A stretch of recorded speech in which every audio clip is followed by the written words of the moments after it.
Welcome back. In this video I will guide you how to insert PI variant symbol in Word document. This is pretty simple and easy. Let's get started. For this you need to click on insert and click on the equations and click on the insert new equation.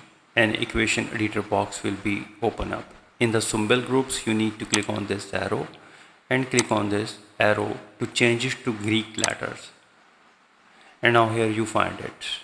And here it is. You can see that you just need to click on that and it will insert immediately. Another way is that you need to press the Alt plus equal sign and put the backslash, type varpi and hit the space bar. It will automatically turn to the PI variant symbols. Another way is that you need to hold down the Alt key and press 982 on the numeric set keypad and release the Alt key, and here it is.